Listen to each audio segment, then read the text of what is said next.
Welcome to Pranan and physics YouTube channel. இன்றைக்கி நம்ம எதை பற்றி பேச போகிறோம்னா, பேய் இருக்கா இல்லையா, பேய்க்கு பின்னால் உள்ள மர்மமான ஃபிசிக்ஸ் என்ன அப்படிங்கிற ஒரு விஷயத்தை தான் இந்த வீடியோவில் நான் உங்களுக்கு எக்ஸ்பிளைன் பண்ண போகிறேன். வாங்க வீடியோக்குள்ளே போகலாம். மிட் நைட்டில் நீங்கள் ஒரு ரூமில் இருக்கீங்க தனியாக. அப்போ திடீர்னு ஒரு சத்தம் கேட்குது. சத்தம் கேட்டோன்னு நீங்கள் திரும்பி பார்க்குறீங்க. திரும்பி பார்த்தோன்னே ஒரு உருவம் தெரிகிற மாட்டம் உங்களுக்கு ஃபீல் பண்ணுறீங்க. அந்த உருவம் உங்களே பார்த்துட்ருக்கு. அந்த சமயத்தில் உங்கள் மனசில் என்ன கேள்வி ஓடிட்டுருக்கும்? ஒரு வேளை இது பேயாக இருக்குமோ அப்படி தான் உங்கள் மனசில் கேள்வி ஓடிட்டுருக்கும். இதே அந்த இடத்துல வந்துட்டு ஒரு ஃபிசிஸ்ட் வந்துட்டு அந்த நிகழ்வை வந்துட்டு எக்ஸ்பீரியன்ஸ் பண்ணார்னா அவர் மனசில் என்ன கேள்வி ஓடிட்டுருக்குன்னா, இப்போ இப்படி ஒரு இன்ஸ்டன்ட் நடந்திருக்கு, இந்த இன்ஸ்டன்ட்டுக்கு பின்னால் என்ன ஃபிசிக்ஸ் ஃபினாமினா இருக்குது அப்படின்ட்டு அவர் யோசிப்பார். ஆக்சுவலாக வந்துட்டு ஜென்ரலாக நம்ம ஒரு விஷயத்தை பார்க்குறோம், அது ஐ வழியாக லைட் வந்துட்டு ட்ராவல் பண்ணுது. ட்ராவல் பண்ண லைட் வந்துட்டு பிரெயினோட இன்டர்செப்ட் பண்ணுது. பிரெயின் வந்து இன்டர்செப்ட் பண்ணி ஒரு இமேஜை வந்துட்டு க்ரியேட் பண்ணுது எங்கே, பிரெயினுக்குள்ளே. ஸோ வந்துட்டு விஷுவல் இன்ஃபர்மேஷன் வந்துட்டு எப்படி பிரெயினுக்கு கிடைக்குதுன்னா லைட் மூலிமா தான் கிடைக்குது. ஸோ ஒரு நல்ல வெளிச்சம், கிளாரிட்டியான ஒரு விஷுவல் இன்ஃபர்மேஷன் கிடைக்கணும்னா ஒரு கிளாரிட்டியான லைட்டு தேவை. அந்த கிளாரிட்டியான லைட் இருந்துச்சுன்னா கிளாரிட்டியான ஒரு விஷுவல் இன்ஃபர்மேஷன் வந்துட்டு ஐ ப்ராசஸ் பண்ணி கொடுக்கும் பிரெயினுக்கு. பிரெயின் வந்து ஈஸியாக இன்டர்ப்ட் பண்ணி ஒரு இமேஜை க்ரியேட் பண்ணி நமக்கு இந்த இடத்துல இதான் இருக்குது, அந்த இடத்துல அதான் இருக்குதுன்னு ஈஸியாக சொல்லிடும். இதே மிட் நைட் சமயத்தில் நமக்கு ஒரு கிளாரிட்டியான ஒரு லைட் இருக்காது. அந்த சமயத்தில் ஐயால் வந்துட்டு விஷுவலைசேஷன் இன்ஃபர்மேஷன் பாதி தான் பிரெயினுக்கு சென்ட் பண்ண முடியும். அந்த பிரெயின் என்ன பண்ணும், அந்த பாதி இன்ஃபர்மேஷனை வச்சுட்டு எப்போ முழுசாக நம்மளோட வேலை என்ன, பிரெயினோட வேலை என்ன, எல்லாத்தையும் முழுசாக இன்டர்ப்ட் பண்ணி முடிச்சிடணும். அதான் பிரெயினோட வேலை. பாதி இன்ஃபர்மேஷன் தான் வந்திருக்கு. அப்போ மீதி எப்படி நம்ம ஃபில் பண்ண, அது என்ன பண்ணோம்னா ஆல்ரெடி நம்ம பிரெயினில் ஸ்டோர் ஆகிருக்க ஏதோ ஒரு விஷயத்தை எடுத்து போட்டு அங்கிட்டு மெர்ஜ் பண்ணி ஒரு விஷயத்தை ப்ராசஸ் பண்ணி கொடுத்துரும். நம்ம பிரெயினுக்குள்ளே ப்ராசஸ் பண்ணி வச்சிடும். அந்த ப்ராசஸாக தான் நான் வந்துட்டு என்ன சொல்லுவோம், ஒரு இமேஜாக இல்லாத ஒரு ஆப்ஜெக்ட் இல்லாத ஒரு பர்சன் வந்துட்டு நம்ம இருக்கிற மாட்டம் எக்ஸிஸ்டில் நம்ம எக்ஸ்பீரியன்ஸ் பண்ணுவோம். ஃபார் எக்ஸாம்பிள் வந்துட்டு இது என்ன நீங்கள் வந்துட்டு புரிஞ்சுக்கணும்னா வச்சுக்கோங்க. Why do we see faces in the dark? Our brains are wired to find patterns. It is called pareidolia. I process பண்ணி பிரெயினுக்கு அனுப்பாது. அதனால தான் சில சமயம் பார்க்கும்போது க்ளவுடில் வந்துட்டு சில ஃபேஸ் தெரிகிற மாட்டம் இருக்கும். ஆக்சுவலாக அவங்க ஃபேஸ் தெரியாது, ஆல்ரெடி உங்கள் பிரெயினில் ஸ்டோர் ஆகிருக்க சில இன்ஃபர்மேஷன் அந்த லைட்டோட இன்டர்ப்ட் செஞ்சு பிரெயின் வந்துட்டு ஒரு ஃபுல் இமேஜாக உங்களுக்கு வந்து ப்ராசஸ் பண்ணி கொடுக்குது. அதுதான் அந்த சீனோட இது. ஸோ இந்த ஃபினாமினாவை வந்துட்டு பாரிடோலியா அப்படின்ட்டு சொல்லுவாங்க. இது ஃபஸ்ட்டு ஃபினாமினா.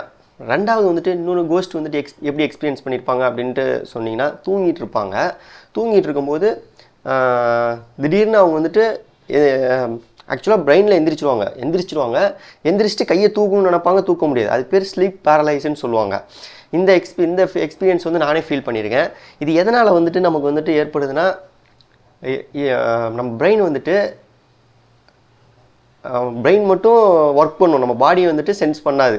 பிரெயின் வந்துட்டு பாடி சென்ஸை விட ஃபாஸ்ட்டாக ஒர்க் பண்ணும். அந்த சமயத்தில் பிரெயினோட ப்ராசஸ் டைம் வந்துட்டு நார்மலாக இப்போ நம்ம டே டைமில் பிரெயினோட ப்ராசஸ் வந்துட்டு நம்ம பாடி வந்துட்டு எல்லாமே எப்படி சொல்கிறது, ஹார்மோனிக்காக ரெண்டுமே சிமிலராக வந்துட்டு ப்ராசஸ் பண்ணிகிட்டு இருக்கோம். அந்த சமயத்தில் என்ன ஆகும்னா, பிரெயின் வந்துட்டு ஃபாஸ்ட்டாக ரியாக்ட் பண்ணும். அந்த ஃபாஸ்ட்டாக ரியாக்ட் பண்ணுற சிக்னலை வந்துட்டு நம்ம பாடி வந்து அப்சர்வ் பண்ண முடியாது. அதனால தான் அந்த இடத்துல வந்துட்டு நம்மளால் வந்துட்டு முழிச்சிருப்போம். எப்படி பிரெயின் ரீதியாக முழிச்சிருப்போம், ஆனால் நம்ம பாடியை நம்மளால் தூக்க முடியாது, எதுவுமே பண்ண முடியாது. அது மட்டும் இல்லாமல் சில பேர் என்ன சொல்லுவாங்க, கோஸ்ட் இருக்குன்னா அந்த இடம் வந்துட்டு நமக்கு வந்து சில்னஸாக ஃபீல் பண்ணுவோம், இல்லை ஹீட்டாக ஃபீல் பண்ணுவோம் அப்படின்ட்டு சொல்லுவாங்க. ஆக்சுவலாக வந்துட்டு அந்த இடத்துல கோஸ்ட் இருக்கா இல்லையானலாம் எனக்கு தெரியாது. பட் ஆனால் நம்ம பிரெயின் வந்துட்டு இல்லாத ஒரு விஷயத்தை உருவாக்குறதுக்கான பாசிபிலிட்டி நம்ம பிரெயினில் இருக்குது. ஏன்னா அதில் கிட்டத்தட்ட பில்லியன் கணக்கான நியூரான்ஸ் இருக்குது. ஒவ்வொரு நியூரான் வந்து ஒவ்வொன்று இன்டர்ப்ட் பண்ணி புதுசாக நமக்கு ஒரு எக்ஸ்பீரியன்ஸ், ஹீட்டே இல்லைனாலும் நமக்கு ஒரு ஹீட் ப்ரொடியூஸ் பண்ணுற மாட்ட ஒரு எக்ஸ்பீரியன்ஸ் வந்து நம்ம பிரெயினால் கொடுக்க முடியும்.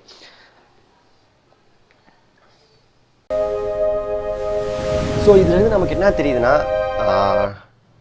சில விஷயத்தை வந்துட்டு நம்ம எக்ஸ்பீரியன்ஸ் பண்ணணும். எக்ஸ்பீரியன்ஸ் பண்ணதுக்கப்புறம் அதில் இருக்க என்ன ஃபிசிக்ஸ் ஃபினாமினா இருக்குது அப்படிங்கிற ஒரு விஷயத்தை நம்ம வந்து தெரிஞ்சுக்கணும். ஃபார் எக்ஸாம்பிள், தெரியாத ஒரு உருவம் நம்ம பிரெயின் வந்து இன்டர்ப்ட் பண்ணுறதுக்கு வந்துட்டு லைட் ஒரு முக்கியமான ஃபிசிக்ஸ் ஃபினாமினா. அந்த ஃபினாமினா பேர் கூட பாரிடோலியான்னு சொல்லிட்டேன். அடுத்து வந்து ஸ்லீப் பேரலைஸ், அதே எக்ஸ்பீரியன்ஸ் பண்ணியிருக்காங்க நிறைய பேர். ஆனால் உடனே அது கோஸ்ட்னு நம்ம நினைக்காத வேணாம். அது வந்து நியூரலாஜிக்கல் டிஸார்டர். அது ஏன் எப்படி ஏற்படுதுன்னா, நம்மளோட ஸ்லீப் பேட்டர்ன் வந்துட்டு சேஞ்ச் ஆகிறனால அது மட்டும் சம்திங் வந்துட்டு பிரெயின் வந்துட்டு என்ன ரெகுலராக இதே டைமில் தூங்கிட்டு திடீர்னு இரெகுலராக தூங்குறனால பிரெயினால் அக்செப்ட் பண்ணிக்க முடியாமல் அது ஒரு சில சுச்சுவேஷனை க்ரியேட் பண்ணி கொடுத்துரும். அதுக்கப்புறம் வந்துட்டு சவுண்டு எப்படி சில பேர் வந்துட்டு எலக்ட்ரோ மேக்னெட்டிக் இன்ஸ்ட்ருமெண்ட்டு அல்லது ஏதாச்சும் ஒரு இதை வச்சு கொண்டு வந்து இந்த இடத்துல சிக்னல் டிடெக்ட் ஆகுது, இந்த இடத்துல வந்துட்டு ஒரு தீய சக்தி இருக்குது அப்படின்னு சொல்லுவாங்க. பட் அப்படி ஏதாச்சும் ஒரு இன்ஃபர்மேஷன் டிடெக்ட் ஆச்சு இந்த இந்த அப்படின்ட்டு எந்த ஒரு ரிசர்ச்சும் இல்லை. இது மாட்ட சிக்னல் வந்தால் இதுதான் கோஸ்ட்டு, இந்த இடத்துல வந்துட்டு ஆவி இருக்குது அப்படின்ட்டு எந்த ஒரு ரிசர்ச் பேப்பரும் எதுவுமே இல்லை. ஸோ நம்ம வந்துட்டு ஃபிசிக்ஸ் பேய் இருக்கா இல்லையான்னு நான் வந்துட்டு சொல்ல வரல. பட் ஆனால் வந்துட்டு நம்ம இது வரைக்கும் சூப்பர் நேச்சராக சில விஷயங்கள் எக்ஸ்பீரியன்ஸ் பண்ணியிருப்போம். அதுக்கு பின்னால் என்ன ஃபிசிக்ஸ் இருக்குதுன்னு நான் உங்களுக்கு வந்துட்டு எக்ஸ்பிளைன் பண்ணிட்டேன். வீடியோ பிடிச்சிருந்தால் லைக் பண்ணுங்கள், ஷேர் பண்ணுங்கள். மறக்காமல் என்னோடய யூடியூப் சேனலை சப்ஸ்கிரைப் பண்ணுங்கள், பெல் ஐக்கனை கிளிக் பண்ணுங்கள். அப்படின்னா தான் இது மட்டும் மிஸ்டீரியஸான டாப்பிக்கில் உள்ள ஃபிசிக்ஸ் ஃபினாமினாவை உங்களுக்கு நான் வந்து எடுத்துகிட்டு வந்து சொல்லுவேன். தேங்க்யூ.